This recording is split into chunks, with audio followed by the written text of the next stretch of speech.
Olá a todos, sejam bem-vindos ao nosso bate-papo sobre fonoaudiologia na luta antirracista. Eu me chamo Leila Monteiro, sou fonoaudióloga e sanitarista, estou como conselheira do CREFONO da Primeira Região e faço parte da Comissão de Assuntos Parlamentares e Direitos Humanos. Sou uma mulher branca, de cabelos ruivos, olhos verdes, estou vestindo uma blusa roxa, ao fundo existe uma parede branca, com um espelho em moldura cinza e branco e uma estante de madeira. O tema de hoje é essencial à fonoaudiologia e a toda a sociedade. Refletir sobre o racismo e sobre o nosso papel enquanto fonoaudiólogos na luta antirracista. Esse encontro visa repensar as nossas práticas, nos traz a oportunidade, enquanto profissionais da comunicação, de reconhecer as diferenças, valorizar identidades, combater preconceitos que atravessam a nossa formação e atuação nos diversos espaços em que nós estamos inseridos. Para conversar sobre essa temática, convidamos alguns fonoaudiólogos e representantes discentes de diferentes regiões do país. Contamos com a presença do nosso conselheiro e vice-presidente do CREFONO da Primeira Região, Tiago Roseiro, que é mestre em políticas públicas e formação humana. Tiago, seja muito bem-vindo. Obrigado, Leila. Eu sou um homem preto, tenho cabelos negros, estou usando uma blusa branca com linhas cinza.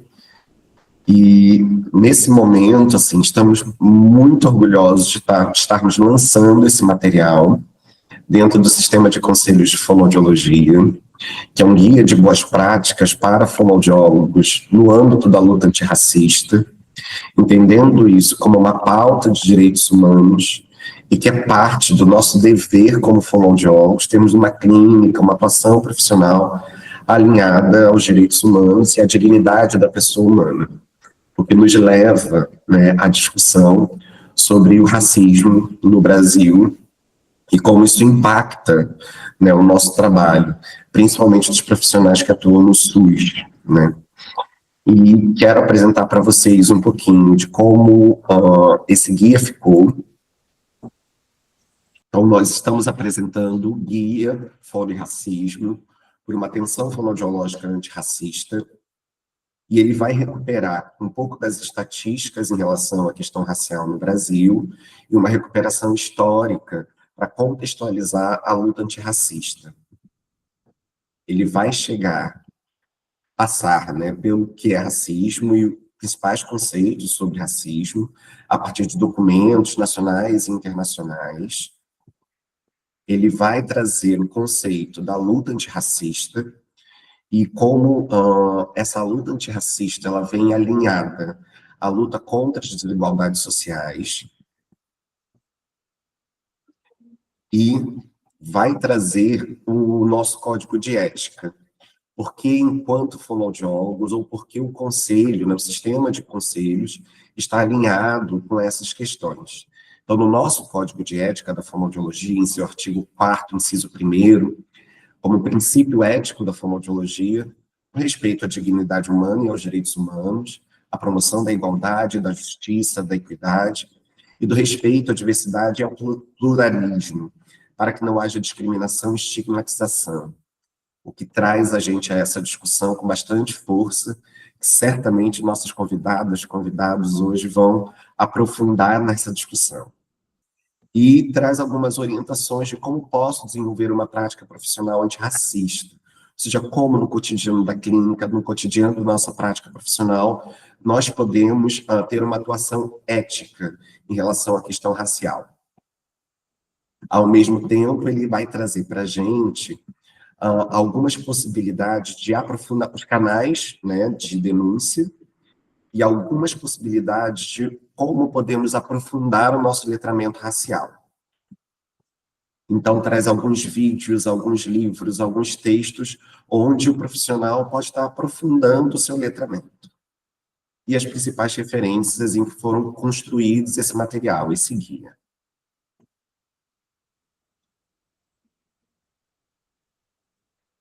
Então, estamos muito felizes e muito orgulhosos de termos aqui convidados excelentes, convidadas excelentes, que vão conduzir e aprofundar a discussão.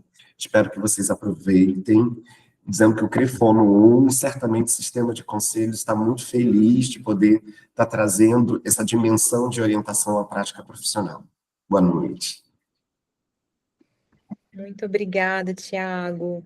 Eu aproveito para lembrar que esse material vai estar disponível no site do Crefono, ali na aba do Bem Falado. Vocês vão poder ter acesso a esse material, baixem, leem, compartilhem. É um material muito importante, ficou belíssimo. Parabéns, Tiago.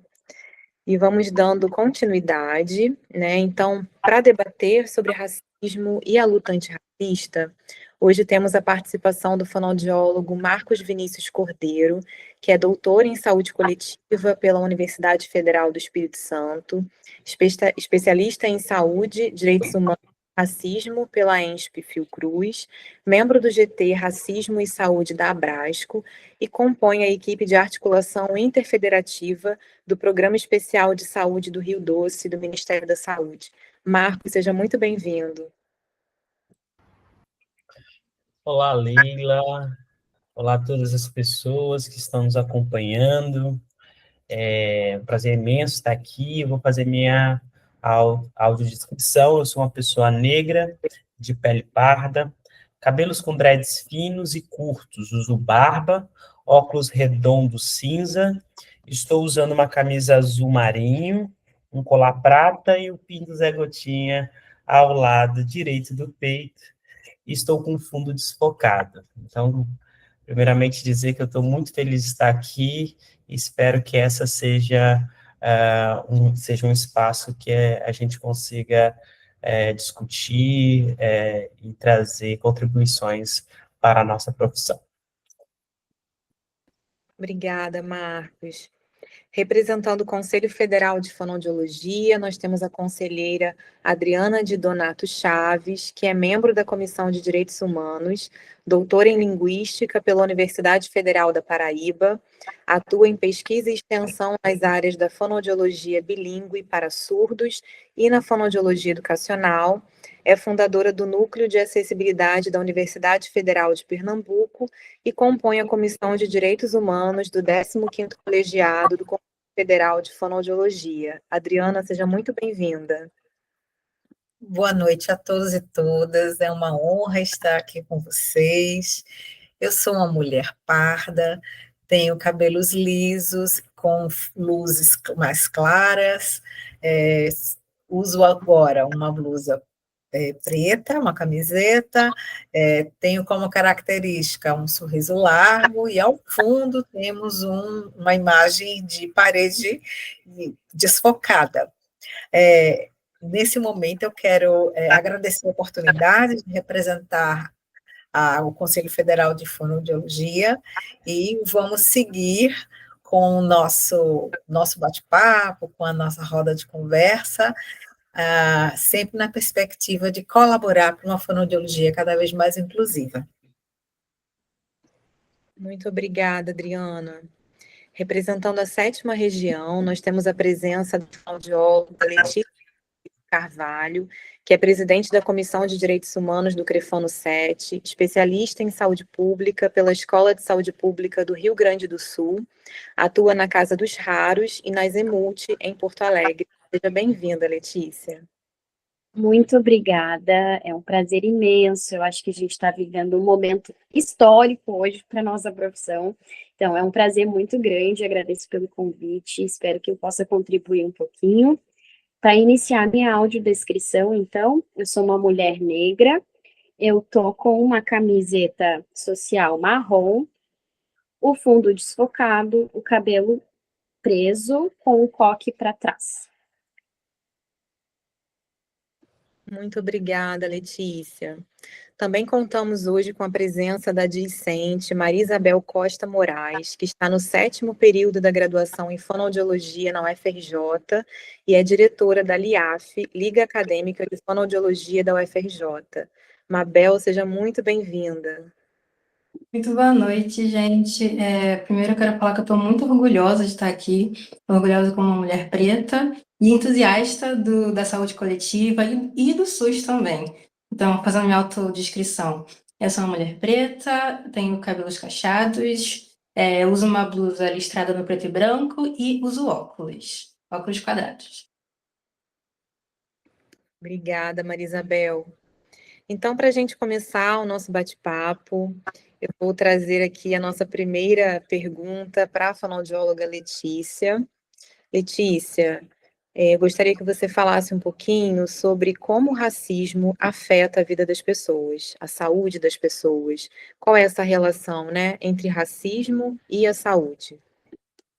Maravilha, assim, eu acho que essa é uma pergunta essencial, primeiro, para a gente começar mesmo e entender o porquê, né, que a gente tem aí esse guia que vocês fizeram, né, de boas práticas e antirracista, assim. Por quê? Porque ele é essencial para a gente conseguir entender o quanto nós, enquanto profissionais da saúde, precisamos ter a consciência racial, consciência de classe, para atuar não só nos nossos espaços, né, públicos, seja ele público ou privado, porque a gente sabe que tem impacto, né, a estrutura, né, racista, ela tem impacto, ela incide na nossa saúde, né, na saúde das pessoas da população negra, assim, então, é essencial a gente entender o porquê, né, que o racismo, ele impacta a saúde das pessoas negras, né, antes disso, assim, antes da gente entender o que é o racismo, e acho que no guia de vocês está muito bem, deve estar muito bem explicado sobre isso também, a gente precisa entender que o racismo, ele é um determinante social em saúde, né? A gente tem diferentes conceituações aí no campo da saúde coletiva, de determinante, determinação social, eu não vou me ater a essas diferenças teóricas, né? Mas a gente sabe que existem, mas eu vou querer explicitar e pontuar que sim, o racismo, ele é um determinante social em saúde. O que isso quer dizer? Quer dizer que o processo de adoecimento e de saúde das pessoas, elas vai ser diferente de uma população para outra. Ela vai depender de elementos culturais, vai depender de elementos socioeconômicos, elementos psicológicos. E a gente já sabe que o racismo, ele afeta, então, né, a população negra, e ele é um determinante social em saúde. O que eu entendo, o que é raça e o racismo, né? O racismo eu entendo a partir de um conceito de um teórico chamado Carlos Moore, que escreveu um livro chamado Racismo e Sociedade, né? Ele começa a conceituar o racismo como um fenômeno histórico que incide diretamente na nossa organização social. O que isso quer dizer? Parece uma coisa super difícil, mas nada mais é pensar o racismo organizando a nossa sociedade, ou seja, quando a gente pensa em organização social, a gente vai estar falando de cultura, a gente vai estar falando de linguagem, a gente vai estar falando de economia, de política. O racismo, ele está enraizado em todas essas instâncias de funcionamento de mundo. Por isso que a gente tem tanto conhecimento, tanto ouve falar aí do racismo estrutural, né? O racismo estrutural, aí aconteceu tal coisa porque é o racismo estrutural. Nada mais é, na verdade, que realmente uma estrutura mesmo, né? Quando a gente pensa em estrutura, é algo que a gente está pensando em base, em algo que está sustentando algo, né? Isso é uma estrutura. Se eu tiro uma janela de um prédio, isso não vai ter impacto naquele prédio. Mas se eu tiro um pilar importante, aquilo tem impacto naquela estrutura. E é isso que a gente entende como racismo. Eu gosto muito de usar esse exemplo que é super didático, mas ele nos mostra como o racismo realmente ele sustenta a nossa sociedade. O que isso quer dizer? Hoje, na sociedade que a gente vive atualmente, os recursos, eles se definem principalmente, né, em grande medida, aí, ao acesso à educação, acesso a serviço público, acesso a serviços sociais, ao poder político, ao capital, enfim, tudo isso o racismo veda. Então, a gente tem uma parte da nossa população, que é a maior parte da população do nosso país hoje, né, pensando aí em população negra, que a gente entende, então, como pretos, pardos, né?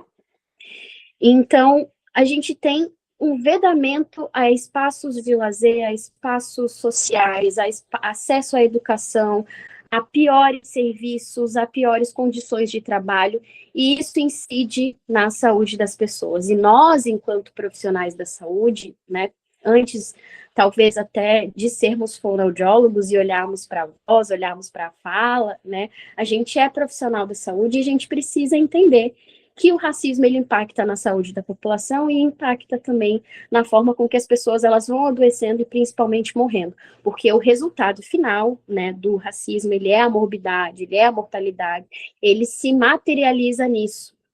e também faz com que a gente naturalize essas condições, que a gente naturalize também a forma com que essas pessoas, a forma com que as pessoas se organizam, né, como o ambiente periférico está lá, então ele é das pessoas negras, a maior parte das pessoas vivem lá, é normal, a gente naturaliza as pessoas na rua, né, enfim, em situações extremamente vulneráveis, porque isso tem um corpo, né? Então, isso tudo, o racismo, ele vai nos organizando, ele vai organizando o nosso imaginário social, ele vai organizando a nossa economia, vai organizando a nossa política, e a gente vai naturalizando isso, e isso impacta a saúde da população negra, e tem consequências, então, né? Isso tem tudo a ver com saúde, isso tem tudo a ver com a fonoaudiologia. Eu gosto sempre de falar sobre esse conceito de racismo, assim, do Carlos Moore, porque é um conceito que traz para nós, principalmente, uma responsabilidade enquanto fonoaudiólogos, né? Porque se a gente for parar para pensar que o racismo ele está na linguagem, né? Ele organiza a nossa língua e, pelo fato de organizar a nossa língua, ele organizar o nosso pensamento e está tão enraizado em nós, né? Isso tem tudo a ver com a fonoaudiologia.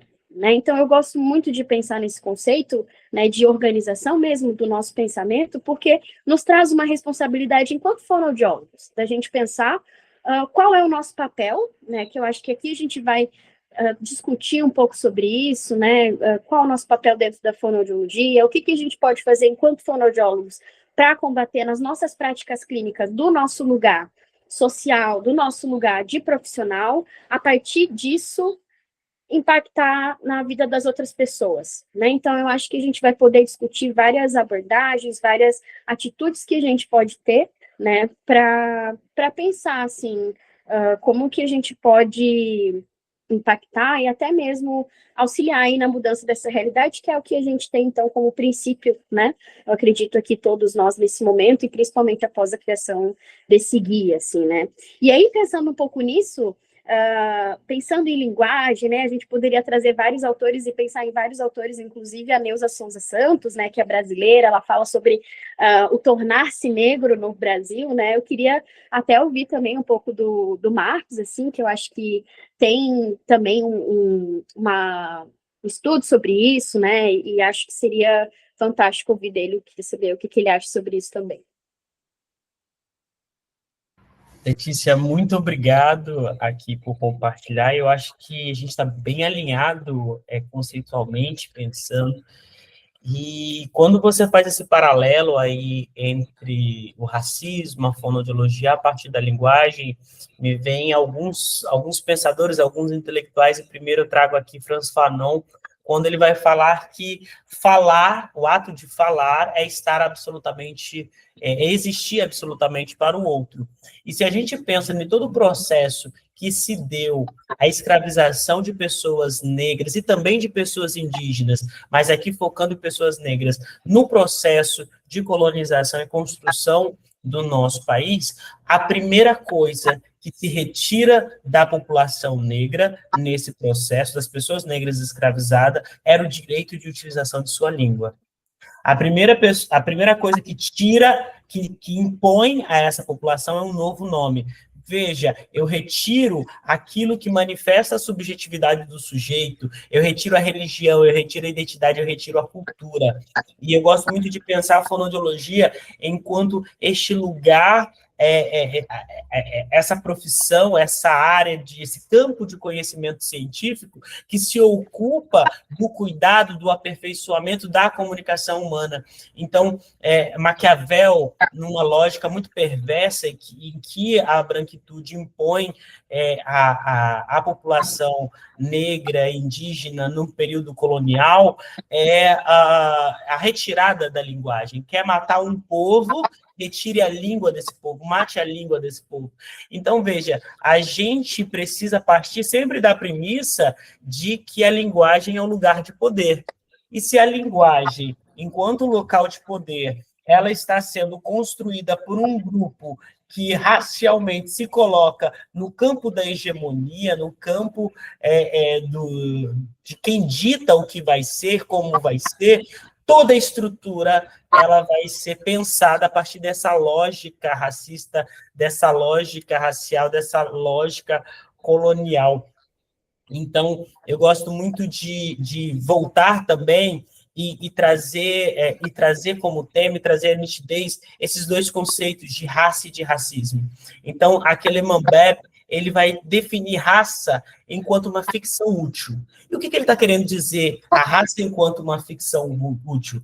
Veja, do campo da biologia, do campo da genética, a gente já avançou enquanto ciência, compreendendo que não existe diferença genética, biológica, entre pessoas negras e pessoas brancas. Qualquer estudo que hoje se ocupe em analisar essas diferenças, de fato está fazendo aquilo que no período do século XIX e início do século XX, discutindo ali o racismo científico, a utilização da ciência para explicar a teoria de superioridade dessa população e, em sua maioria branca. Então, quando aquele Mbembe fala que a raça é uma ficção útil, é porque o racismo, enquanto um sistema que oprime pessoas a partir da sua raça, cor, a partir da sua etnia, a partir da sua ascendência,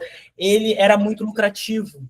Então, no avançar da civilidade, no avançar da comunidade como um todo, da nossa sociedade, a gente precisou, a gente não me incluo nesse rol, mas a sociedade precisou justificar a inferioridade, justificar o racismo. Então, o conceito de raça ele é puramente uma ficção útil para entender que a nossa sociedade ela foi pensada nessa lógica. Eu utilizo esse termo de raça, eu segrego essa população em raça para justificar o meu lugar de privilégio enquanto pessoa branca. Então, a branquitude constrói o negro, constrói a ideia de raça, constrói o sistema racista, mas se isenta de se discutir, de se ver dentro das relações étnico-raciais no Brasil. Então, comumente, quando a gente vai discutir sobre relações étnico-raciais, a gente vai sempre focar no negro, no indígena, no quilombola, mas a gente não discute quem dá início a todo esse processo de construção, né? Todo esse processo estrutural que é o racismo, que é a branquitude. Quem dá origem a esse processo é a branquitude, é esse sistema da branquitude. Então, eu acho que nesse processo a gente, enquanto sociedade, precisa avançar bastante para compreender esses conceitos que, por mais que academicamente eles buscam tentar explicar o que está acontecendo, buscam tentar explicar o que é, mas quando a gente olha para os dados, quando a gente olha para a realidade do povo negro, a gente vê o racismo no seu modo operante do dia a dia. Né? Eu vou passar a palavra para a Mabel, e queria ouvir também um pouco o que ela tem a dizer sobre. É interessante você comentar essa questão da criação do conceito raça, de separar preto, branco e indígena. Recentemente eu estava lendo um artigo justamente que falava sobre isso, sobre a voz da mulher preta e a voz da mulher branca, eu comentei com vocês antes, né? E aí, na conclusão do artigo, ela falava que até mesmo o MPB é uma forma de segregação da pessoa negra. É uma forma, tipo assim, desculpa, falei tipo assim.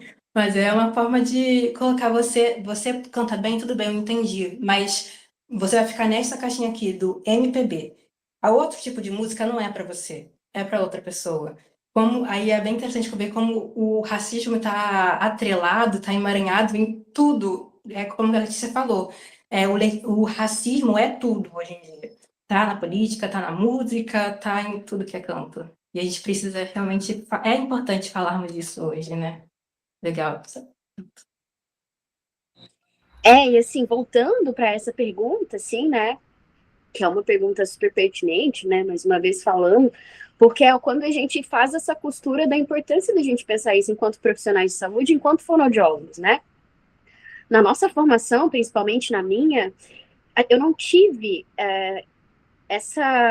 esse entendimento do quanto o racismo ele está atrelado também, principalmente à nossa linguagem, assim, né?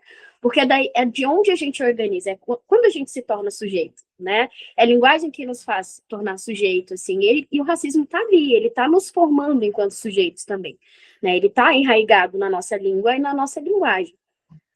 Então, no fim das contas, ele vai culminar em barreiras de acesso, tanto pessoal e familiar, né, de acessibilidade, acesso à cultura, atitudes, crenças, hábitos saudáveis ou não, na educação, no nível de renda. Também vão ter barreiras estruturais, que vai estar ligado à disponibilidade, grau de organização de familiar, o transporte, se a pessoa tem acesso ou não, né, qualidade dos próprios prestadores de serviço do sistema de saúde, né, se essas pessoas elas têm competência cultural, se elas têm o entendimento, né, do que é o racismo, de como ele nos organiza, né, próprio conhecimento específico e técnico dessas pessoas, também do preconceito e estereótipo, assim. Então, o racismo ele vai culminar nessas barreiras de acesso, né? E quando a gente poderia uma fonoaudióloga outra dizer, olha, eu trabalho no consultório particular, não tenho nada a ver com o público do SUS, mas veja bem, né? O racismo ele está organizando toda essa estrutura que faz com que lá no seu consultório particular estejam chegando daqui a pouco via judicialização, porque o sistema de saúde ele está daqui a pouco lotado de base ali, né? Então a gente está atendendo lá no consultório particular, vai estar impactando você também. Então todo mundo precisa ter entendimento disso. A gente está lidando com pessoas, né? A gente está lidando aí com a população. Então gosto muito da fala da professora, né, Adriana, e até gostaria também de ouvir ela falar sobre isso, que ela lá na universidade ela já está começando aí a falar sobre isso, então eu acho que enquanto fonoaudiólogos a gente precisa na formação escutar já sobre isso, né? Quando vocês falam da subjetividade da linguagem, quando a gente se constitui sujeito, é sempre pela língua, né? Então, essa unidade linguística que nos faz seres humanos e nos diferencia do outro, né?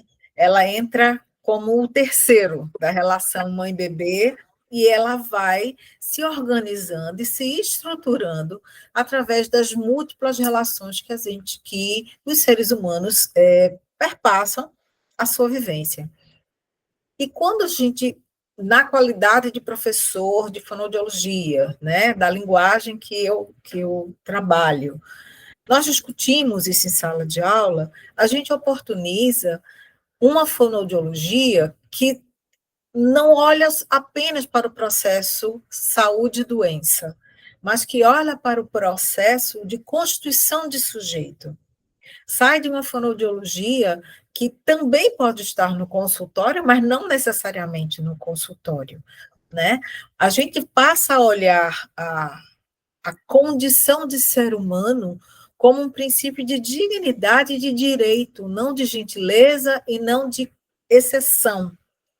Porque não é possível, em 2025, ainda precisarmos reafirmar diversidade, diferença, pluralidade, mas sim, enquanto for necessário, nós precisamos reafirmar. E eu acho que o papel do professor de fonoaudiologia, ele está presente em todas as etapas da formação desse novo profissional, entendendo que não são só profissionais da fonoaudiologia que perpassam, né, a formação do estudante. A Mabel está aqui, tem outras áreas, né, que também trabalham com a formação do fonoaudiólogo, do estudante de fonoaudiologia. Mas quando a gente começa a discutir diferença, a gente começa a discutir as questões étnico-raciais. Do início do curso, esses estudantes passam a olhar a fonoaudiologia de um outro modo, porque é comum entrarem na universidade com uma área de foco. Eu gosto da voz, eu gosto da linguagem, eu gosto da questão da audiologia. E nesse percurso eles começam a olhar por outros prismas, né? Mas trabalhando um pouco sobre linguagem, eu entendo que é importante e relevante a gente ter este conteúdo previsto nos parâmetros curriculares nacionais da fonoaudiologia, né? E não só previstos de uma forma legal, mas também trabalhar na prática, no dia a dia, mostrando, por exemplo, a diversidade linguística,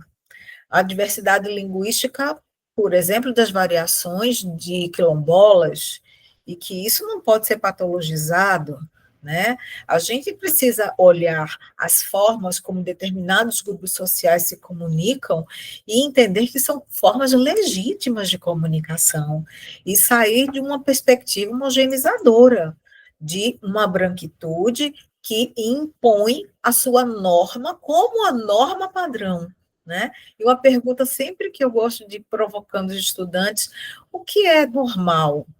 E a gente começa a discutir, pensar que normalidade, que construção de normalidade é essa? E aí a gente vai chegar em uma normalidade construída a partir de uma perspectiva étnico-racial e eurocêntrica. Portanto, normocêntrica, à medida que você tem uma perspectiva, sim, a partir dessa Europa, né, de pessoas brancas, a sua língua é a língua bonita, a sua cultura é a cultura padrão, a sua arte é a arte de relevância, e todas as demais não as são, principalmente quando se refere às questões da ancestralidade negra. Então, nós temos, enquanto país colonizado, e colonizado por uma perspectiva europeia e, como todo colonizado, imposta, nós falamos a língua portuguesa, que é uma língua colonizadora, né, em diversos espaços geográficos, e nós acatamos essa língua no nosso país, é a única língua, por isso somos uma república federativa do Brasil, né, temos um único idioma, mas nós vivemos, na verdade, um país multilingüe. E nessa pluralidade linguística é que todos nós precisamos nos constituir a partir de sua religiosidade, a partir de suas expressões culturais, a partir dos seus gostos culinários, né? Porque a fonoaudiologia está em todos os lugares. Está na forma das escolhas da comunicação, da gestualidade, da moda. Toda a fonoaudiologia está presente, né, nas escolhas dos alimentos, e aí o Tiago vai colaborar um pouquinho com a nossa conversa. Gente, que papo bom, estou gostando muito desse caminho que vocês estão percorrendo. Marcos traz, né, essa ideia do quanto a gente retira de um povo, né, a sua possibilidade de existência, de um certo modo. E na retirada dessa língua, né, dessa construção da linguagem, dessa relação linguagem, construção subjetiva, não só individualmente, mas enquanto coletivo, enquanto comunidade, isso me remete muito ao processo histórico do Brasil, ou seja, os 388 anos de escravidão, e esse pós-abolição, que não tem um investimento do Estado em garantia de dignidade de vida para a população negra. Então, a gente tem ali, entre 1888 e o início do século XX, uma população negra que está abandonada no país, né? Ao mesmo tempo, um movimento do Estado brasileiro de convite da população europeia a ocupar os postos de trabalho ali esvaziados pela abolição.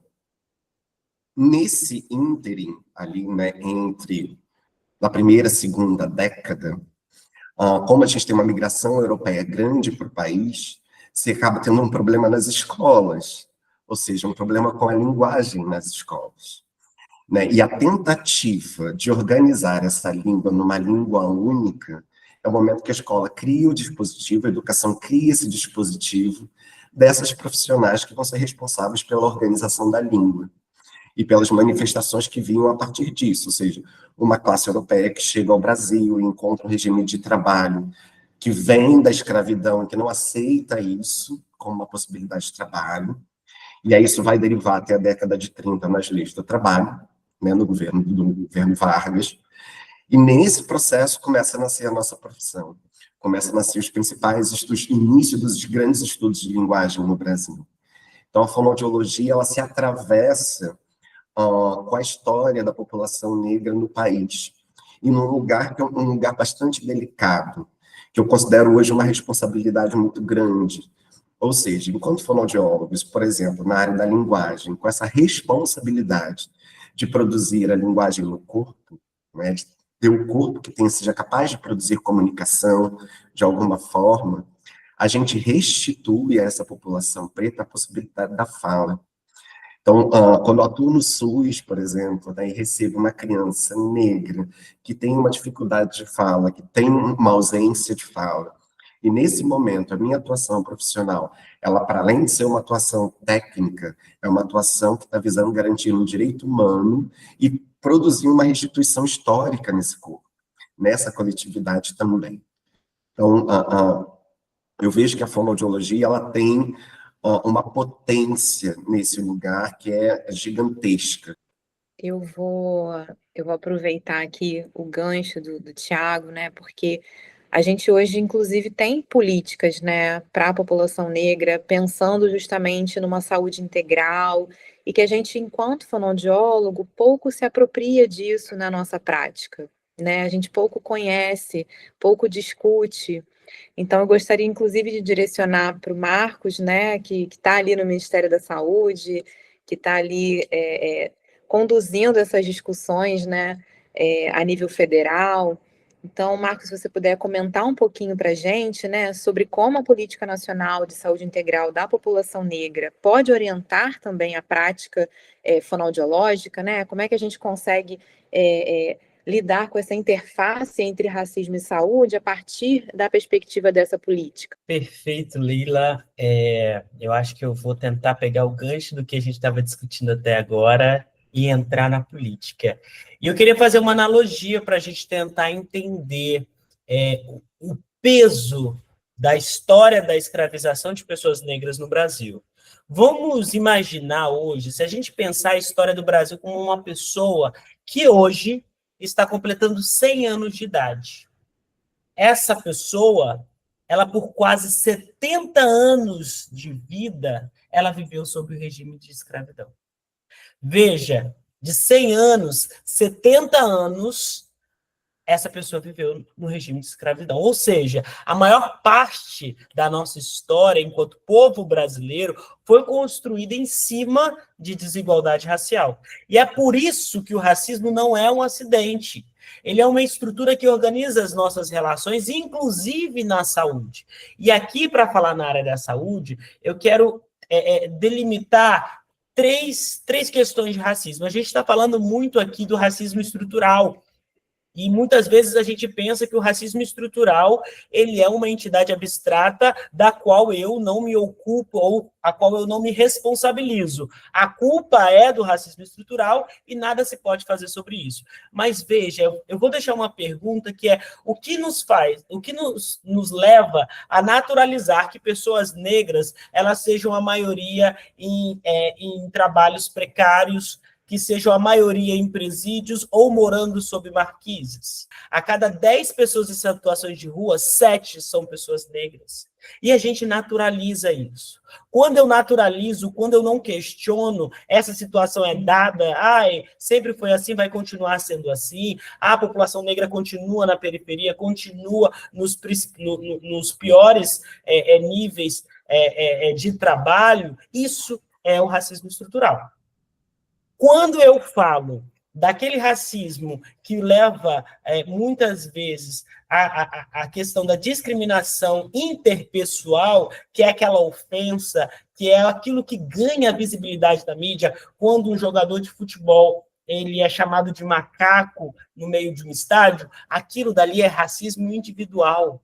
A gente está falando daquele racismo que é o racismo, ou então alguns filósofos vão dizer que é o racismo cotidiano, que é aquele racismo que eu nem vou perguntar às minhas colegas negras aqui, os meus colegas negros aqui, quantas vezes que a gente passa por isso no nosso dia a dia. Mas existe um outro racismo que a gente, enquanto sociedade, a gente também precisa se ocupar e olhar, que é o racismo institucional. E o que é o racismo institucional? É quando eu pego essa naturalização do racismo enquanto um processo meu enquanto aquilo que eu acredito que é natural, que sempre foi assim, e carrego isso para dentro da instituição. Então, veja, a gente está aqui falando da fonoaudiologia, a gente está colocando a fonoaudiologia nesse lugar, enquanto uma profissão que vai lidar com a comunicação, logo vai lidar com a linguagem, mas, por exemplo, a gente não discute dentro da fonoaudiologia o português. A gente não traz Lélia Gonzalez para dialogar sobre a contribuição dos povos afro-brasileiros, dos povos indígenas, a influência da língua africana no português falado hoje no Brasil, a influência das línguas indígenas faladas hoje no português. E o nome disso é epistemicídio, quando a gente invisibiliza a produção intelectual de homens e mulheres negras, para garantir o privilégio e a hegemonia de uma instituição. Então, quando a gente vai discutir a política nacional de saúde integral da população negra, que é uma política que ela é construída a partir de muito esforço do movimento social, e isso é bom pontuar, que nada que vem para o movimento, para as pessoas negras nesse país foi dado de mão beijada, foi conquistado a duras lutas. Então, depois de muito reivindicar, a população negra consegue, de fato, essa portaria, que ela vai ser a portaria 992, de 13 de maio de 2009. E aí, o que essa política ela marca? O Sistema Único de Saúde reconhecendo o racismo enquanto um determinante social da condição de saúde. Então, o que é o racismo enquanto um determinante social de saúde? Veja, vamos pensar na pandemia da Covid-19. Por muito tempo, vinculou-se àquela discussão que estamos todos no mesmo barco. Mas hoje, quando nós olhamos ao grau de letalidade, a taxa de letalidade das pessoas que morreram por Covid, e faz essa estratificação por raça-cor, qual é a cor das pessoas que mais morreram por Covid? É a pessoa negra. Foram as pessoas negras que mais morreram pelo Covid. Por quê? Porque o racismo, ele já ditou todo o processo de vida, todo o processo de saúde, todo o processo de doença e de morte. Veja, vou usar o exemplo do Rio de Janeiro. Apesar de estar em Vitória, vou utilizar o exemplo do Rio de Janeiro, que eu acho que é mais entendível para todos. Se a gente tem, nesse momento, uma criança branca nascendo em Copacabana, né? Essa criança ela tem uma expectativa de vida de 82 anos. Se uma criança negra nasce nesse momento numa favela no Rio de Janeiro, a expectativa de vida dessa criança ela vai diminuir para 77. Se for um menino negro, essa expectativa cai para 23.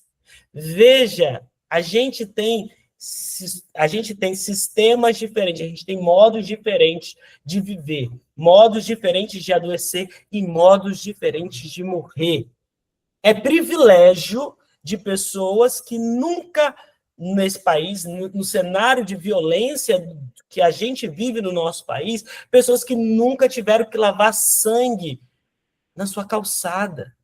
Porque o dia a dia da violência urbana é isso. E o que isso impacta? Viver essa violência cotidiana, viver essa negação de acesso. Então, quando eu falo do racismo institucional, eu estou falando também de negar o direito à saúde, de negar a assistência fonoaudiológica, de negar o direito ao cuidado em saúde. Então, quando eu penso, quando eu coloco essa política que marca esse racismo institucional na saúde, é esse modo de adoecer, é esse determinante de saúde que a política está falando.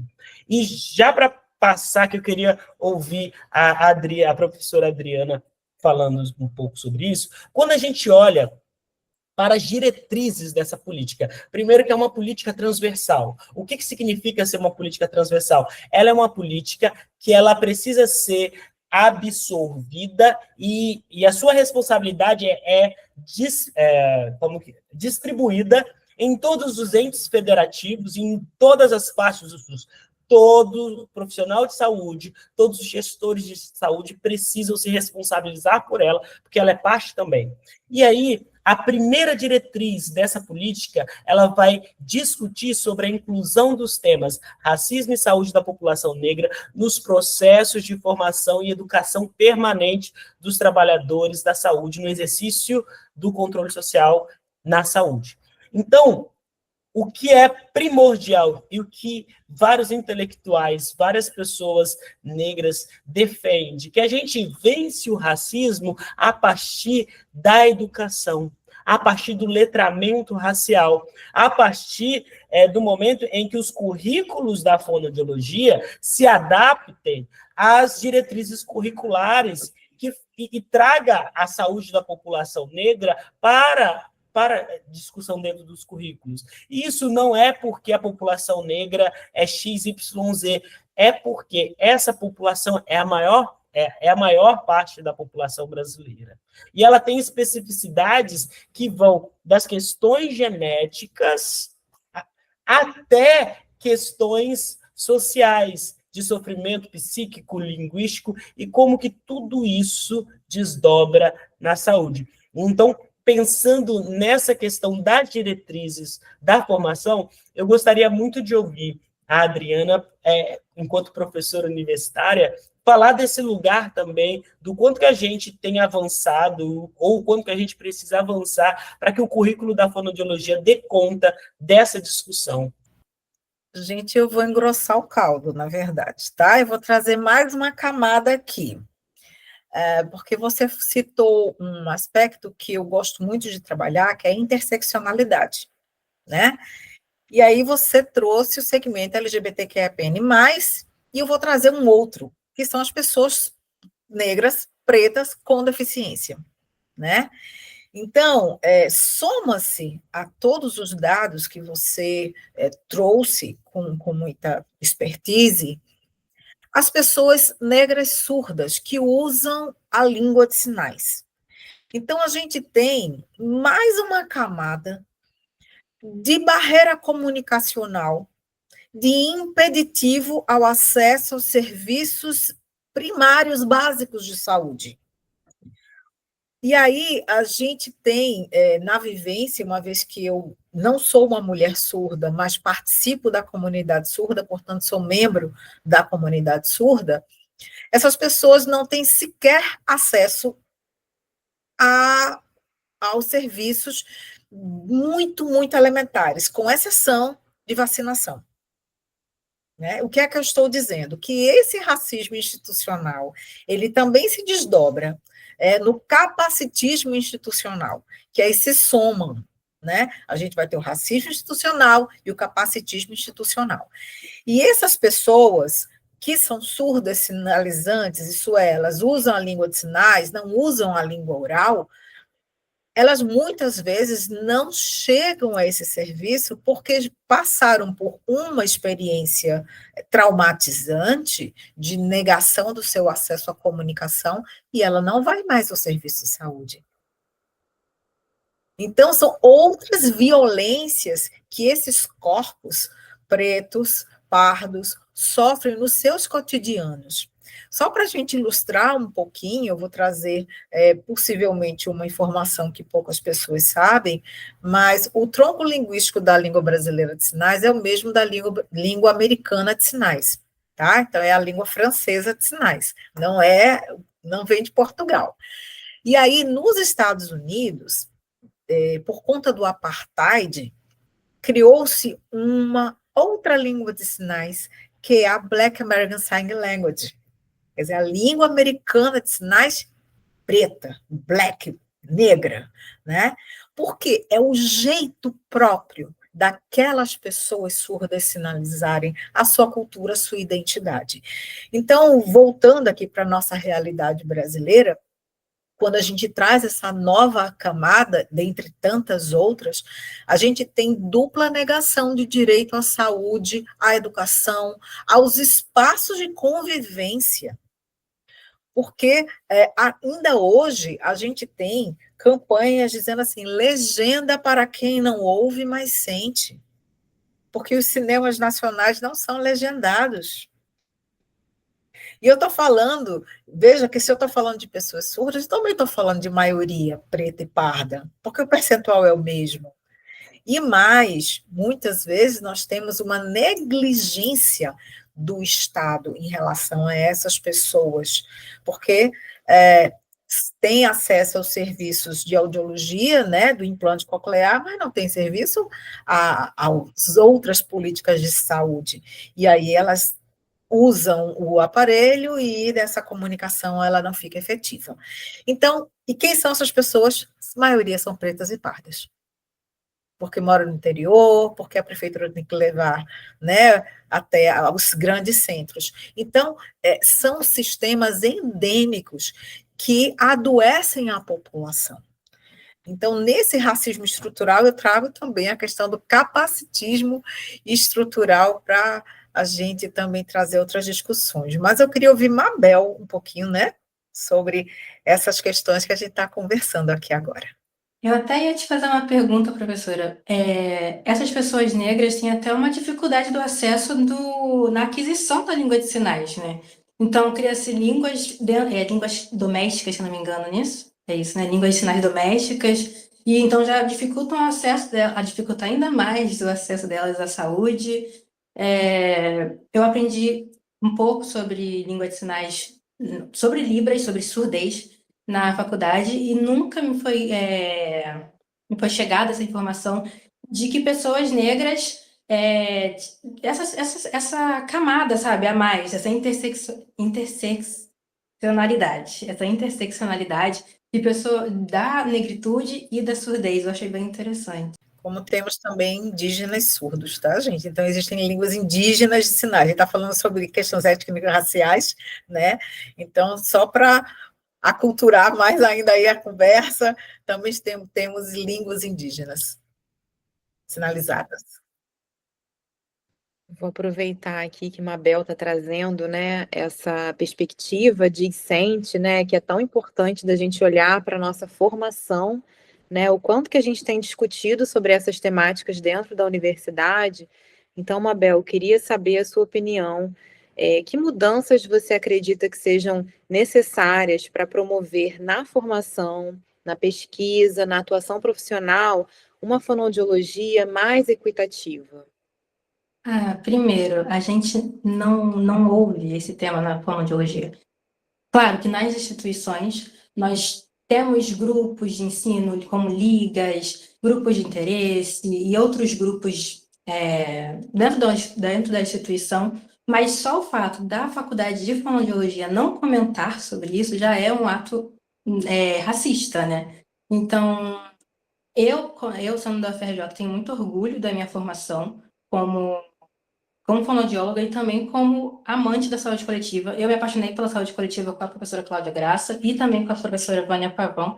Eu vou falar dela porque ela é minha paixãozinha mesmo, mas eu me apaixonei por causa delas. Eu tive uma experiência na Mangueira e essa experiência me moldou muito. Aprendi muito sobre territorialidade, o que me levou a estudar um pouquinho também sobre racismo, estar aqui com vocês hoje.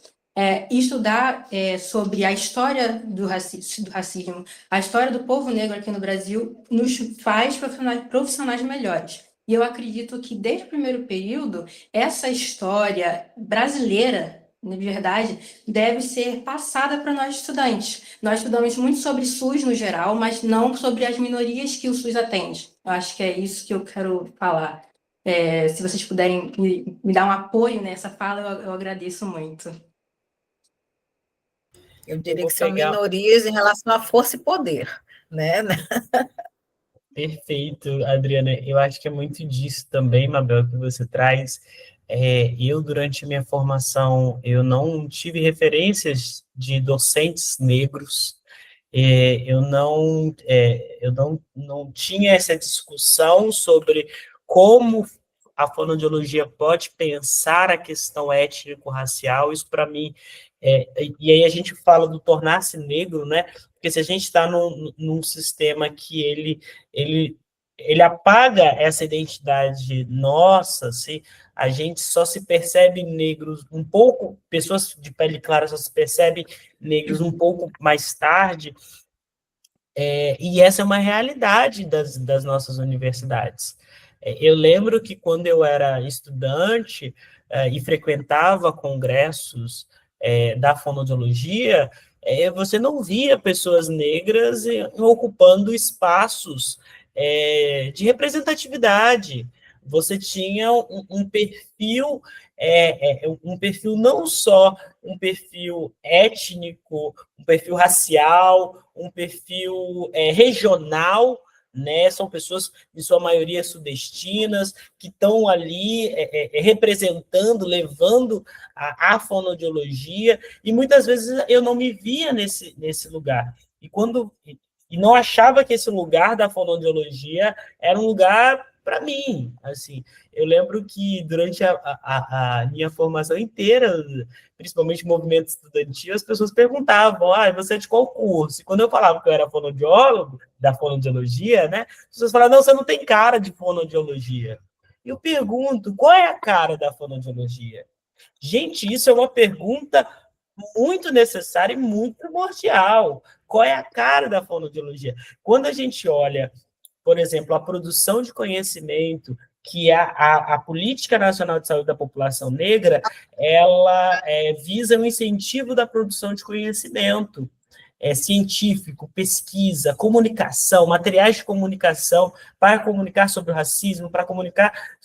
E aí, quando a gente olha quais são as produções científicas na área da fonoaudiologia que têm trazido a discussão da população negra. Porque até mesmo quando se coloca a variável raça-cor, a gente não tem uma profundidade sobre essa variável. A gente trata essa variável como uma variável descritiva. E não, gente, o fato de você ter na sua amostra populacional, no seu quadro de pacientes, no histórico da clínica, pessoas, majoritariamente pessoas negras, significam que essas pessoas, elas estão inseridas numa territorialidade, numa realidade, numa cultura, que isso vai afetar a sua prática clínica. Eu não posso exigir, na minha prática clínica, por exemplo, que o meu usuário, que o meu paciente, ele não tem uma fala cheia de vícios de linguagem, porque os vícios de linguagem, e aqui eu não chamo de vício de linguagem, eu falo características linguísticas, faz parte de quem ele é, faz parte da construção dele. Então, a gente precisa flexibilizar, a gente precisa racializar o nosso olhar para entender o sujeito. Quando você fala, Mabel, dessa importância de estar no território e compreender o que está acontecendo, é sobre isso, é entender que o sujeito ele é produto daquele meio também, né? Tanto na clínica quanto no SUS mesmo. Dentro dessa experiência da Mangueira que eu pude ter, eu aprendi muita coisa. Por exemplo, a voz da pessoa negra é algo precioso. A gente usa a voz de uma forma diferente.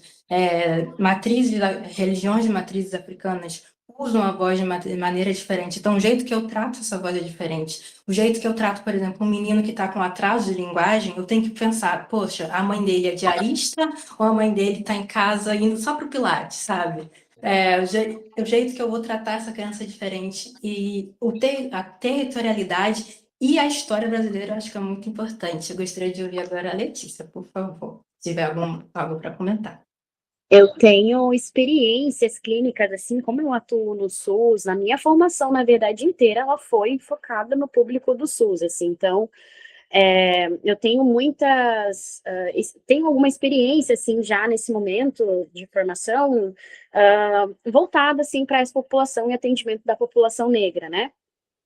E eu vejo, assim, que um diferencial, eu acho que, para além do técnico, do teórico que a gente carrega, né, enquanto profissionais, assim, a gente tem um diferencial que vai além do protocolo, que é compreender como isso incide na nossa sociedade, todas essas outras questões que envolvem raça, que envolvem classe, que envolvem outros determinantes sociais. Então, esse é o nosso grande diferencial. Esse é o diferencial de um profissional de saúde, né? É um profissional que vai além da técnica, né, para mim, né? Então, quando a gente olha para além da técnica, a gente consegue entender, né, Mabel, que aquela criança que chega no nosso consultório, ou quando a gente está atuando lá na prática de saúde coletiva com várias crianças ao mesmo tempo, né, Tiago?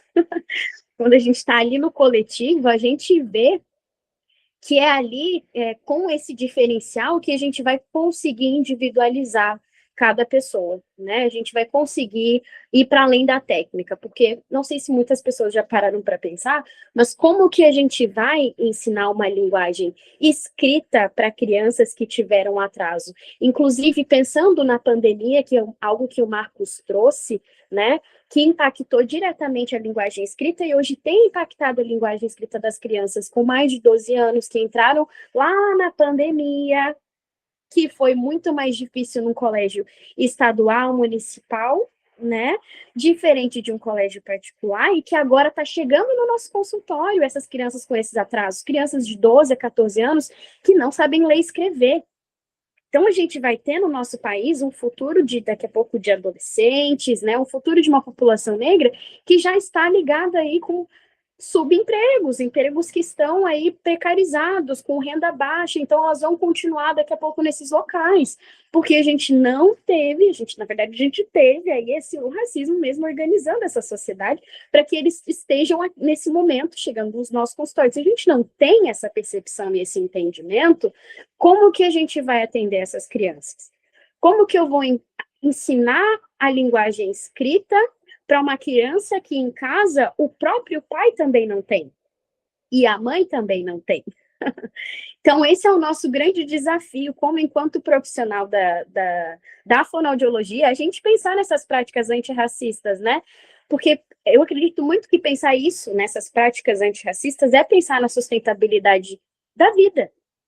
Então, a gente, nas nossas práticas diárias, a gente pode contribuir para uma redução significativa dessas iniquidades raciais, né? E negar o racismo não é uma questão de opinião, né? Nunca vi acontecer, então, para mim, não acontece, tá tudo bem, não vejo, não sei o que acontece por aí.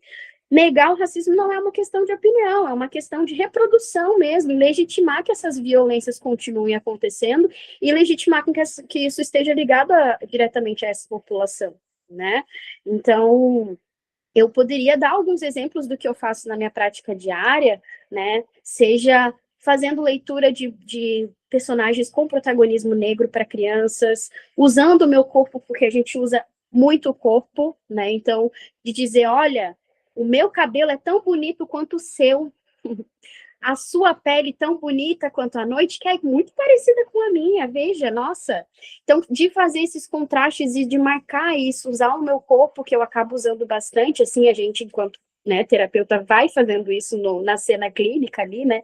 Então, eu gosto muito da leitura e contação de história com protagonismo negro, né? Gosto de trazer essas representações de pessoas que, né? E aí entra essa questão ali dessa representatividade mesmo, né? De a gente ir mostrando e dando essa valorização aí desses corpos, né? Gosto também de pensar em algo assim, durante as práticas clínicas, de trazer as cotas para dentro do consultório, então de mostrar, olha, você sabe que existe a política de cota, que é possível entrar na universidade, né? Então de chamar esses pais e de dizer, você tem interesse em voltar a estudar? Você sabe que existe cota, você sabe que hoje a gente tem um incentivo financeiro para estar nas universidades e que você recebe para isso. Então, eu gosto de trazer isso, e para mim isso é uma prática antirracista que traz e acaba juntando, englobando tudo, assim, pensando em estrutura mesmo. Então, eu gosto de trazer isso para dentro do consultório.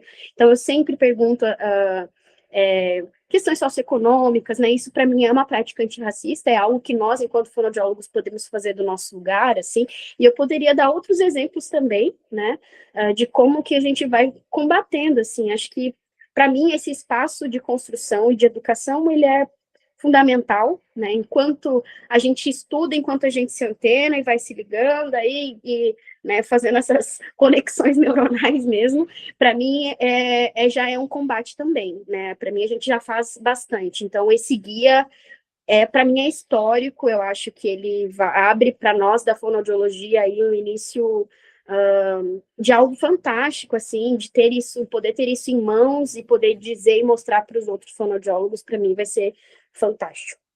Pegando aqui alguns ganchos, eu lembro, Marcos vai me lembrar um pouco mais, Marcos esteve muito envolvido, né, na construção dos 2 primeiros cadernos do Ministério da Saúde sobre saúde da população negra. E eu lembro que um dos impedimentos, né, de levantamento estatístico era o fato dos profissionais de saúde não marcarem o quesito raça-cor. E eu vejo entre os meus colegas hoje, né, como um quesito obrigatório da gente ter que marcar nas nossas anamneses, nas nossas entrevistas iniciais. Muitos se sentem envergonhados de fazer a pergunta: com qual cor, com qual raça você se identifica? Quando Letícia traz essa questão da leitura da escrita, esse pós-pandemia, eu atuo na saúde mental, né? Eu atuo em um CAPSI. E a gente tem recebido com algum volume, né, crianças negras que sofrem violência na escola, sofrem situações de bullying. Esse bullying está diretamente vinculado a situações de racismo, ou seja, na medida que o racismo acontece, ele acontece de uma forma muito violenta, e essas crianças chegam encaminhadas com transtorno de leitura e escrita. Tem uma fala de uma colega, que ela costuma dizer que a violência paralisa o cérebro, né? Ele impossibilita a gente de ter uma vida plena e impossibilita a gente de aprender também. Então, na medida que essas crianças sofrem violência, começa a aparecer situações de depressão, começa a aparecer situações graves de ansiedade, e aí essa criança não consegue ter a sua vivência plena na escola. Num país que já tem uma curva educacional em que, quando a gente olha os dados de evasão escolar, né, a evasão escolar, que é menor durante o ensino fundamental, quando você chega no ensino médio, ela se agrava, e quando a gente vai fazer esse contraste no quesito raça-cor, principalmente as crianças que mais evadem da escola são as crianças pretas e pobres, que elas precisam trabalhar para dar conta do sustento familiar. E elas iniciam no mercado de trabalho mais cedo, e no mercado de trabalho que é informal, sem nenhuma garantia de direitos, enfim. Embora a gente já tenha políticas como jovem aprendiz, muitas vezes essas crianças não conseguem acessar essa política. Quando a gente pensa nesse momento pandêmico, em que tudo ficou online, por exemplo, o acesso à internet no país é diferenciado. Ou seja, a educação para essas crianças, chegar nessas crianças, foi diferenciada durante a pandemia também. Então, o que a gente tem recebido muitas vezes hoje na clínica como um transtorno, muitas vezes é uma produção da desigualdade social, essa desigualdade social que ela é imbricada com a produção racial, com o racismo no país. Essa desigualdade social que anda ali grudadinha, em paralelo ao racismo do país. Então, a gente tem que ter essa sensibilidade nessa leitura para entender até que ponto que chega um transtorno, até que ponto que chega uma questão de pobreza, se pobreza no Brasil é uma questão racial, inevitavelmente. E aí, só fazendo um paralelo com a fala da Mabel, quando a gente está nessa construção, uma das coisas que sempre foi de meu grande interesse, sempre que eu recebi um protocolo novo durante a minha formação, era entender de onde vinha esse protocolo. Quem foram os cientistas, quem foi esse público analisado, e muitas vezes, na análise geral, né, você vai ver a questão do sexo marcado, e aí muitas vezes não marcado dentro de uma pluralidade de gênero e sexualidade, mas principalmente muitas vezes não vem o quesito raça-cor no estudo. E aí a gente vê um protocolo criado, muitas vezes com crianças ou pessoas de lugares abastados, sendo que os resultados desse protocolo, né, e a aplicação clínica desse protocolo vai ser universal. E aí eu não posso aplicar esse protocolo entendendo que, por exemplo, a aprendizagem de uma criança que vem de um lugar abastado vai ser a mesma aprendizagem de uma criança que está num lugar periférico. E aí eu posso diagnosticar um transtorno, e aí é um risco, né, de diagnosticar um transtorno quando o que está acontecendo ali é uma situação de pobreza dentro dessa estrutura racial do país. Então, esse letramento racial traz para a gente um refinamento de raciocínio sobre o que eu estou vendo na clínica. né? Então, Mabel, se quiser dar continuidade. Muito interessante, Thiago. Esse período na UFRJ nós pudemos escolher alguns ambulatórios que nós seguiríamos, né? E uma das opções era um CAPSES. Eu não escolhi porque eu vou admitir aqui, realmente foi uma questão que eu tenho que trabalhar e não acho que eu não lidaria bem com esse ambiente, mas tem colegas que escolheram esse ambulatório e toda semana elas trazem, amiga, hoje a criança que chegou para mim era uma história muito pesada, e ela começa a contar e eu fico assustada. E aí eu perguntei para ela, mas o que o fono pode fazer nessa situação? E realmente, bom, a experiência dela sendo passada para mim, a sua experiência, a nossa atuação fonoaudiológica dentro do CAPS e dentro do SUS no geral, né? Vai além do fala, linguagem, mas também entender onde começa uma coisa e para outra, né? Muito interessante. Eu queria só pegar aqui o gancho da fala do Thiago. Eu estou aqui tentando falar menos, porque eu falo muito. Mas duas coisas, assim. A gente conversando aqui, me veio uma história de uma paciente que eu atendi uma vez na clínica, e ela vem de uma família, uma configuração familiar bem complexa, né? Criada pela avó, uma criança de 8 anos que era responsável por uma outra criança de 4 anos. E quando chegou no consultório, eu achei que a paciente era a criança de 4 anos, eu já ia dizer, deve ser hiperativo, porque a criança não parava.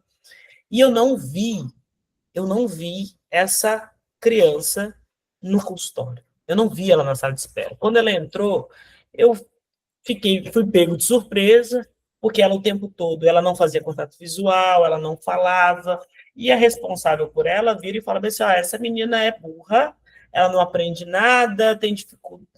Olha, eu já não sei o que eu vou fazer com ela. E a criança do lado, a criança ouvindo.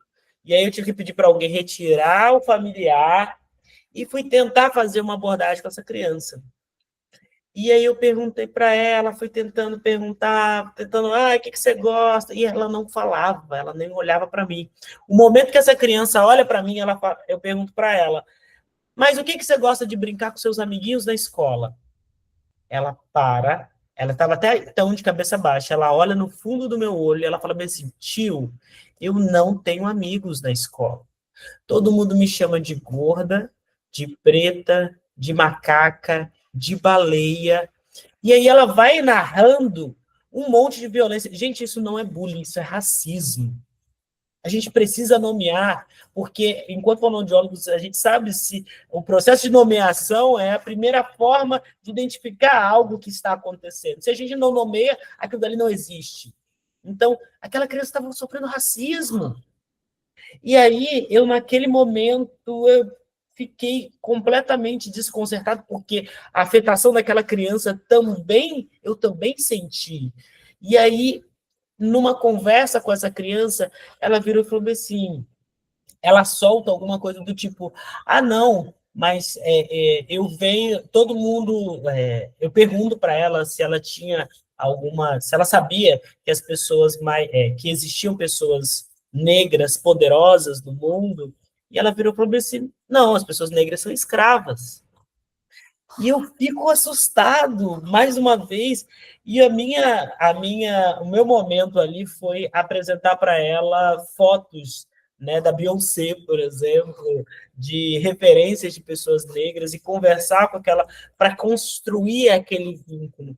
Agora, veja, se a gente não entende o que essa criança de fato está passando, qual que é a realidade dessa criança, para a gente pensar na nossa intervenção terapêutica, a nossa técnica não vale de nada, porque eu poderia apresentar inúmeros protocolos, fazer inúmeros exercícios, mas eu não conseguiria capturar a essência daquilo que abatia aquela criança.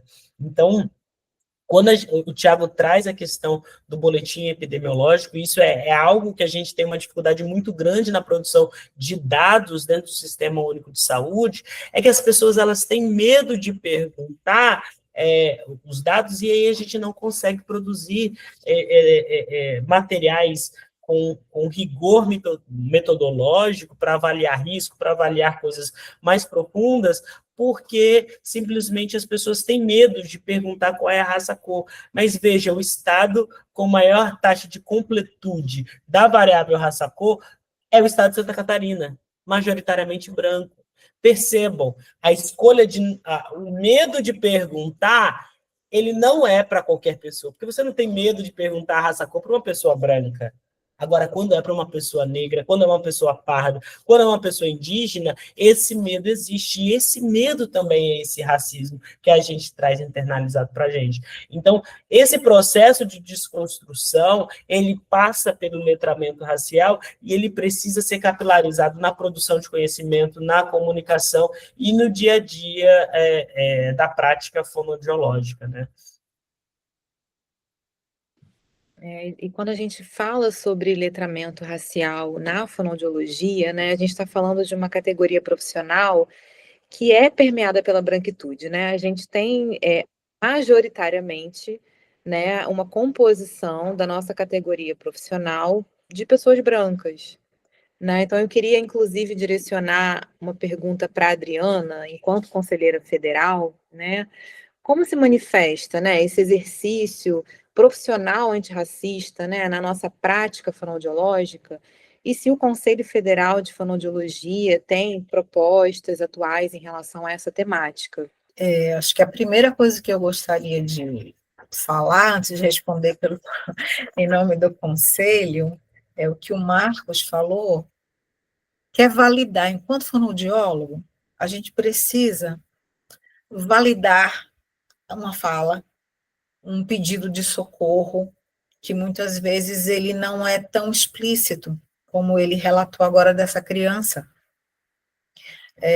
Eu fiz um estudo há pouco tempo sobre violência, e no Atlas da Violência, todos os anos, né, a gente sabe que mapeiam, né, diversas formas de violência, mas a institucional ela não é tão pontuada, porque as pessoas não conseguem entender o quanto a escola, que é uma instituição, ela está reforçando as diversas violências, dentre elas, e principalmente o racismo, né? E vou trazer para nós, né, da saúde, também as instituições de saúde. Então, eu acho que o profissional fonoaudiólogo validar essa fala e ter uma escuta ativa e ter essa compreensão epistemológica também é bastante importante, né?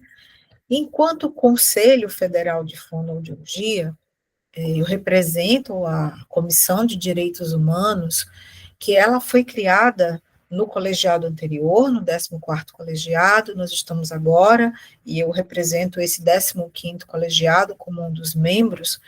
Nós temos trabalhado nessa direção da gente promover ações que trazem não só proposições, mas também discussões com proposições, né? E eu posso exemplificar, recentemente nós fizemos a primeira conferência livre de fonoaudiologia e direitos humanos. Eu acho que foi um grande avanço para o sistema de conselhos. Tivemos a participação de todos os regionais, tivemos a participação de fonoaudiólogos, não fonoaudiólogos, inclusive usuários dos nossos serviços. Então, e nas duas propostas que elas foram aprovadas, né, que foi um evento preparatório para a 30ª Conferência Nacional de Direitos Humanos, promovido pelo Ministério dos Direitos Humanos, nessas duas proposições nós inserimos dando muita relevância às questões étnico-raciais, né? A Letícia teve a oportunidade de estar conosco, né? Inclusive irá nos representar na conferência, e foi agora em setembro, então algo extremamente recente. Uma segunda posição que a gente vem trazendo é uma mostra de fonoaudiologia e direitos humanos. Então, tentando trazer ações que deram certo ações que podem ser replicadas e sair apenas assim das universidades, mas entendendo que qualquer fonoaudiólogo, dentro do seu universo profissional, pode trazer suas experiências, as suas vivências, e o Conselho Federal tem estimulado essa fala, dado essa oportunidade para todas as pessoas. Então, nós teremos agora, ao final do ano, a mostra, como a gente está editando, tá, gente? Para que não fique uma coisa um pouco estranha.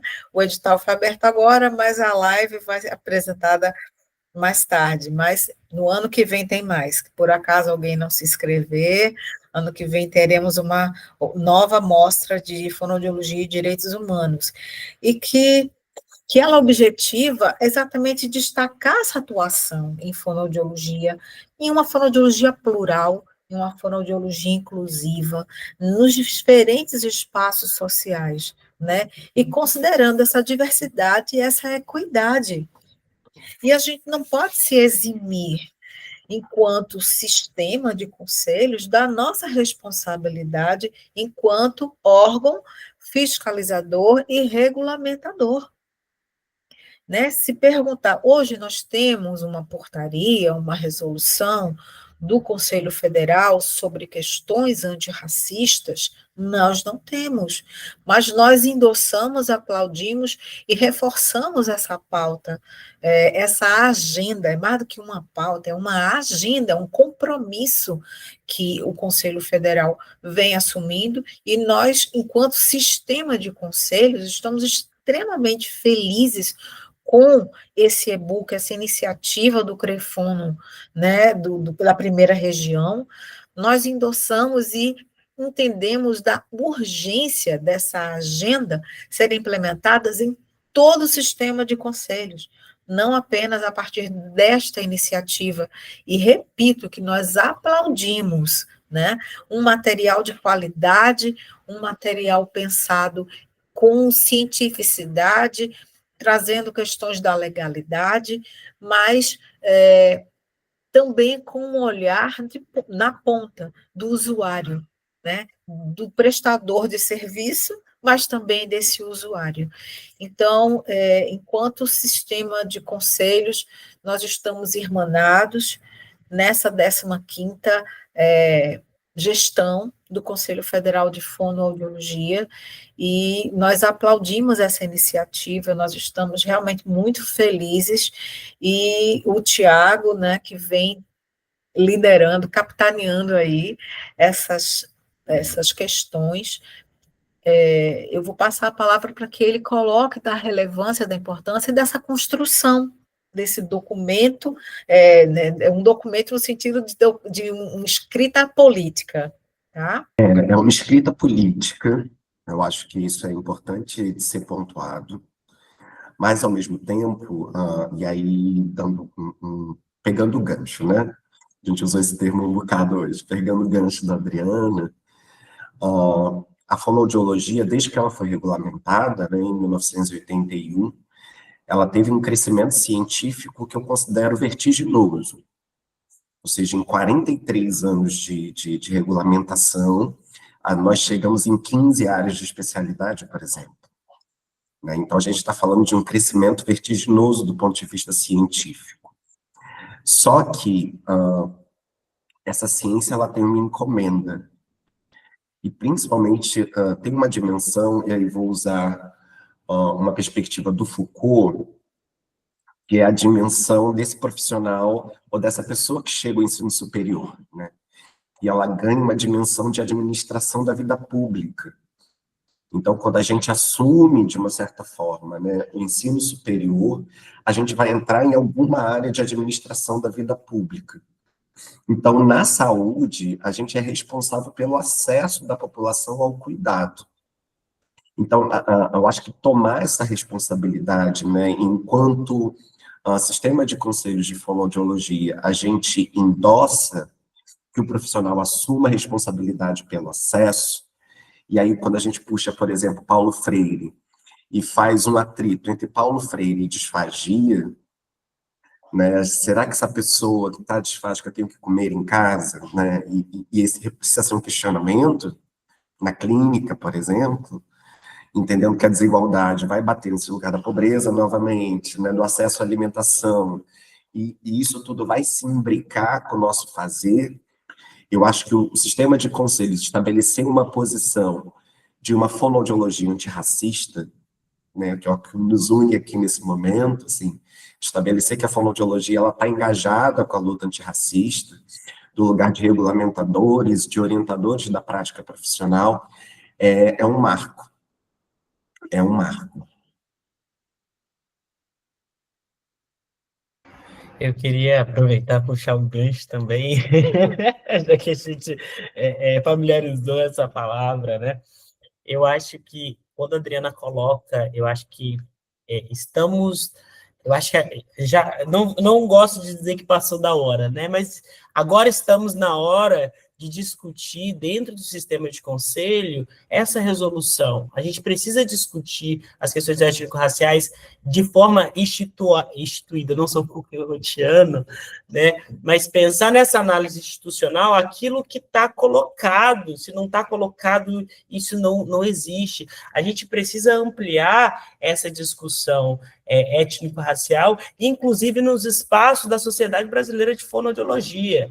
Então, a gente precisa ocupar esse espaço, mas não é só ocupar por ocupar, a gente precisa qualificar esse espaço, a gente precisa que tenham políticas de incentivo para que não só a gente chegue lá, mas que consiga se permanecer, consiga ter uma qualidade da discussão, consiga que essa discussão ela seja tão capilarizada, né? Não só na área da prática clínica, mas também na prática da educação, mas também na prática da produção da ciência. A gente precisa que os espaços que nós, enquanto fonoaudiologia, construímos institucionalmente, abra, né, esse local de discussão e institucionalize, porque se não for institucionalizado, todo esse debate, a gente acaba perdendo, a gente perde a memória, a gente perde a história, porque fica no lugar do não lugar, né? Então, eu acho que a gente está nesse momento que a gente precisa avançar nessas discussões.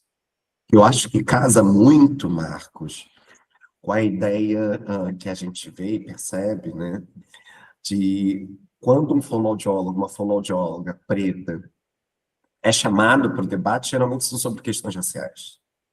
A gente é pouco chamado para o debate das áreas técnicas, mesmo da cientificidade da coisa. Então, enquanto o nosso saber, a nossa experiência profissional, a nossa estrada, às vezes é desconsiderada, porque a gente chega nas mesas para tratar quase segregadamente dos temas. Então, quando é uma questão racial, vamos chamar um fonoaudiólogo, uma fonoaudióloga preta. Mas quando é uma questão de disfagia, de linguagem, da aplicação técnica, de uma inovação, nós não nos vemos nesses espaços, né? E acho que precisa se abrir esse lugar, ou seja, sabemos o quanto temos a falar. E voltamos à questão da fala, né? Essa fala que é historicamente proibida, né? O quanto historicamente fomos considerados num lugar muito mais servil do que no lugar de quem tem uma potência intelectual, uma potência de produção de inovação. Fala, Adriana. Eu acredito que essa realidade está começando a mudar, principalmente pelas políticas afirmativas, né, na educação pública.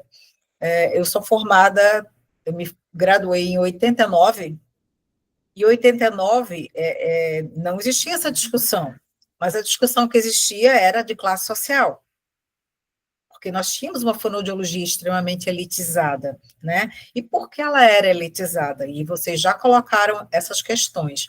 Se a gente reportar um pouquinho atrás, né, no início do ensino superior no Brasil, a gente tinha uma discussão entre o direito do pardo estudar no ensino superior, porque a variação linguística das pessoas pardas no ensino superior iria depreciar a linguagem dos estudantes brancos.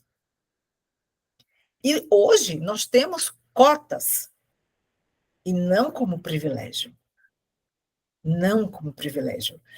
E quando hoje eu olho os estudantes da minha sala de aula, que eu ensino numa instituição pública, federal, né? E eu vejo boa parte da minha turma preta e parda, eu me sinto muito feliz. Porque a gente não tinha essa realidade. Quando o Marcos falou em relação aos congressos, né? Eu me lembro o primeiro congresso, quando eu retorno à fonoaudiologia, porque eu passei um tempo na educação, e eu fiquei muito assustada, porque educação, as pessoas são diversas. E eu só encontrei 2 pessoas pretas. E as pessoas acharam estranho eu falar sobre isso, porque nem se falava. Eu estou falando de 16 anos atrás apenas. Não se falava isso, era uma coisa velada, né? Eu disse, eu só encontrei uma professora da Bahia e um professor da minha universidade. E só. Não tinha mais ninguém preto. Ninguém. E eu sou daquela que fico no congresso, manhã, tarde, noite, madrugada. Então, hoje a gente tem uma diversidade, veja que maravilha a gente ter. Essas pessoas que vieram das escolas públicas, que vieram de uma família desestruturada, muitas vezes, de mães solo, de famílias analfabetas, que tiveram poucas oportunidades e estão ali sentados, estudando fonoaudiologia, com grandes professores. E a gente tem que acreditar nessa fonoaudiologia que saia desse lugar, nós somos a elite. Eu acho que isso precisa ficar no passado. E quem vai ter que reconstruir essa história, Mabel, está nas tuas mãos, viu, querida? Assim, eu repeti o que eu falei desde o início, eu tenho orgulho de quem eu estou me tornando hoje, como uma mulher preta, observando vocês, principalmente, mas também, assim, me colocando no meu lugar de fala. Hoje em dia, na minha turma, a maioria das pessoas cotistas não são negras e não são pardas. Eu tenho muito orgulho de falar isso. Eu não sou uma aluna cotista na PJ, eu entrei em ampla concorrência, ainda pude escolher entre outras universidades. E eu acredito que o meu papel lá na fonoaudiologia é esse, tá? Estar cada vez assumindo o meu papel, o meu lugar de fala e sendo uma profissional excelente, assim como vocês. Mas acho que é importante a gente sinalizar, assim, a importância ainda das cotas, né? As cotas foram uma política que deu certo, isso é inegável no país, assim, garantiu que a gente tivesse alguma diversidade possível dentro do ensino superior. A gente ainda precisa manter esse maquinário funcionando, porque a resistência à possibilidade das pessoas pretas e pardas chegarem ao ensino superior ainda é muito grande, para que a gente consiga fazer essa virada de chave. Então, quando o Marcos fala lá no começo, né, a gente entende que ainda hoje a grande via de mudança desse cenário é pela educação, e quando a gente volta na história, lá no pós-abolição, quando essa população negra começa a se organizar, é via educação. Ou seja, os coletivos pretos que começam a se unir para alfabetizar a galera, para que essa galera pudesse pautar uma vida diferente para a população preta. E se a gente não garante ainda as cotas, a gente vai ver que essa possibilidade do acesso ao ensino superior, ela vai ficar pelo caminho. Fala, Marcos. E eu queria muito também trazer esse meu lugar, assim, eu entrei por cotas na universidade, na minha época não havia cotas raciais, eu entro na graduação por cotas socioeconômicas, mestrado não tinha cotas, mas no doutorado tinha cotas raciais, e eu entrei no doutorado por cotas raciais.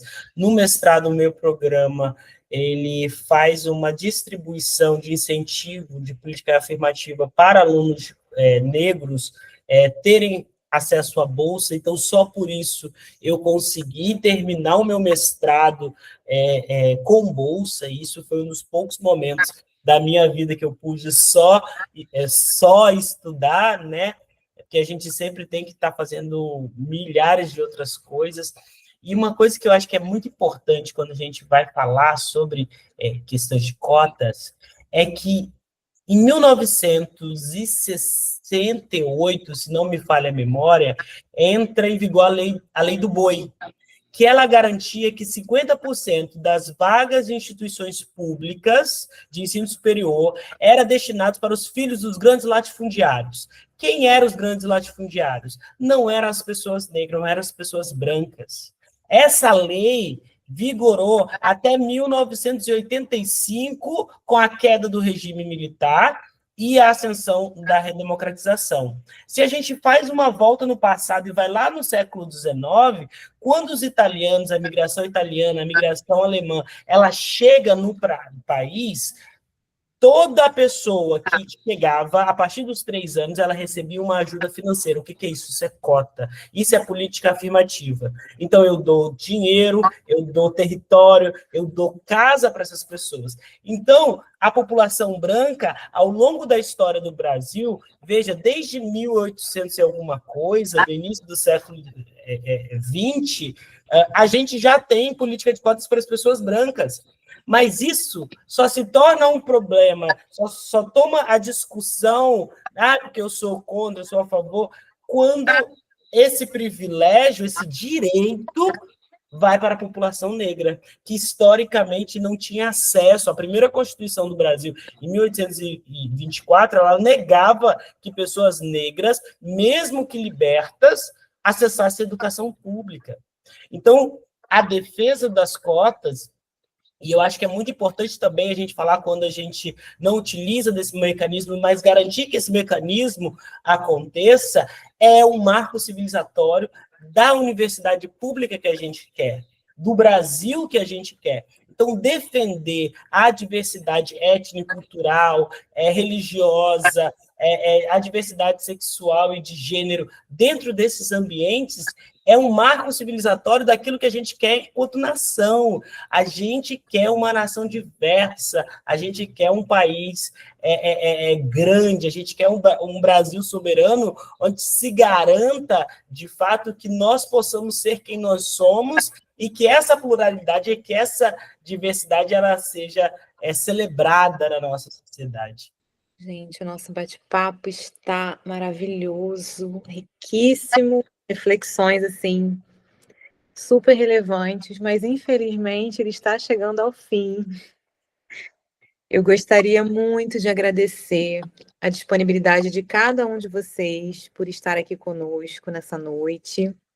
Agradecer a nossa assessoria de comunicação do Crefono da Primeira Região, está aqui presente conosco como anfitriã da sala, organizando a gravação desse encontro, e também a todos aqueles que estão nos assistindo até o final. Discutir sobre o racismo e a luta antirracista é indispensável para que nós possamos repensar as nossas práticas, a forma como nós atendemos as pessoas. E é necessário reconhecer que o racismo impacta o acesso à saúde das pessoas negras, afeta as possibilidades de comunicação, as formas de ser e estar no mundo, e isso precisa ser levado em consideração pela fonoaudiologia. Essa discussão amplia a nossa visão enquanto fonoaudiólogos, nós, uma categoria profissional que ainda é majoritariamente formada por pessoas brancas. É essencial que nós estejamos sensibilizados, instrumentalizados, para promover um atendimento qualificado, acolhedor e capaz de valorizar diferenças e promover um cuidado integral e equitativo. Agradeço mais uma vez a todos vocês. Tiago, você gostaria de fazer uma palavra final? Fica à vontade.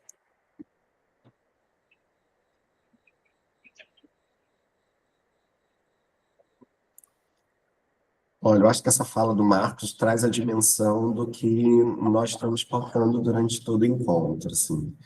Eu acho que a gente finaliza brilhantemente esse encontro. Agradecer Letícia, da 7ª Região, que vem partilhando, né, essa discussão, nossos encontros, e aí olha onde chegamos com as nossas discussões. Marcos, que eu já conheço aí de algum tempo, né?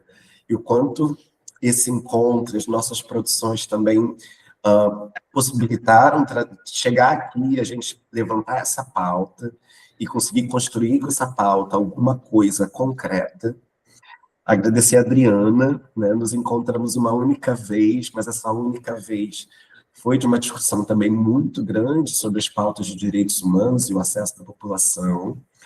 Maria Isabel, nossa casa, UFRJ, acho que a UFRJ ganha muito, né, com estudantes como você que estão tendo esse refinamento do olhar, né, sobre a fonoaudiologia e sobre as pautas de direitos humanos, sobre as questões sociais que atravessam o nosso fazer.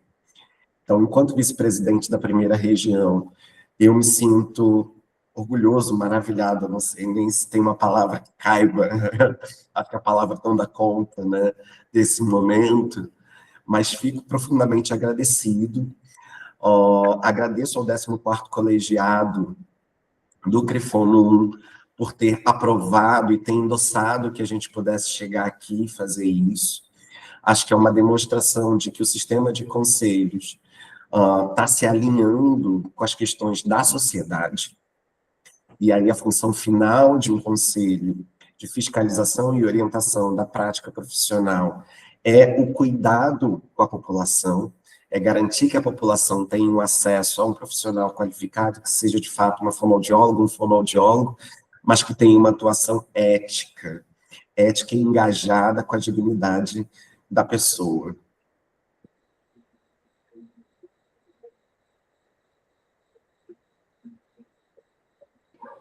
Perfeito, Tiago. Bom, gente, vamos finalizando então. O Crifono da primeira região agradece a participação de vocês e esperamos que esse material seja acessado pelos fonoaudiólogos, que nós possamos ampliar a discussão sobre o letramento racial e sobre a luta antirracista. Obrigada a todos.